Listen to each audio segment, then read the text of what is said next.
मैं SC. Mishra from Mahatma Gandhi शिक्षण संस्थान Darbhanga. Good morning all of you. वर्ग नवम, विषय हिंदी, पाठ्य पुस्तक क्षितिज, पाठ संख्या 13, पाठ ग्राम श्री, लेखक कवि सुमित्रानंदन पंत। कवि परिचय। सुकुमार कवि कहलाने वाले सुमित्रानंदन पंत का जन्म सन 1900 में उत्तरांचल के अल्मोड़ा जिले के कौसानी गांव में हुआ था। इनकी प्रारंभिक शिक्षा अल्मोड़ा में तथा उच्च शिक्षा बनारस और इलाहाबाद में हुई। वे बचपन से ही काव्य रचना में रुचि रखते थे। महात्मा गांधी के विचारों से प्रभावित होकर उन्होंने कॉलेज छोड़ दिया। वे छायावाद के प्रमुख स्तंभों में से एक थे, जिन्होंने 1916 से 1977 तक साहित्य सेवा की। उनका निधन सन 1977 में हुआ।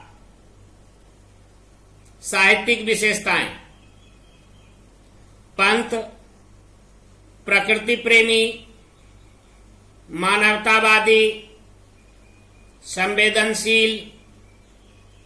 संवेदनशील का अर्थ दूसरों के सुख से सुखी होने वाला तथा दूसरों के दुख से दुखी होने वाला।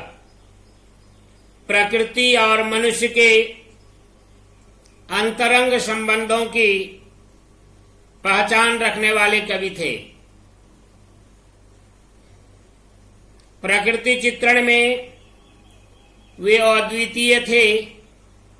अद्वितीय का अर्थ जिनके समान दूसरा न हो। उन्होंने आधुनिक हिंदी कविता को एक नवीन अभिव्यंजना पद्धति एवं काव्य भाषा में समृद्ध किया। समृद्ध का अर्थ समर्थ, मजबूत, सक्षम। भाषा शैली। प्रकृति प्रेमी कवि पंत की भाषा खड़ी बोली है, जिसमें मधुरता तथा समरसता होती है। इनके काव्य में संस्कृत शब्दों की प्रधानता होती है। उन्होंने अपनी भाषा में अलंकारों का भरपूर प्रयोग किया है, जिससे भाषा सौंदर्य बढ़ गया है। कविता परिचय। ग्राम श्री नामक प्रस्तुत कविता में पंत ने गांव की प्राकृतिक सुषमा और समृद्धि का मनोहारी वर्णन किया है। सुषमा का अर्थ सुंदरता, समृद्धि का अर्थ धन संपदा।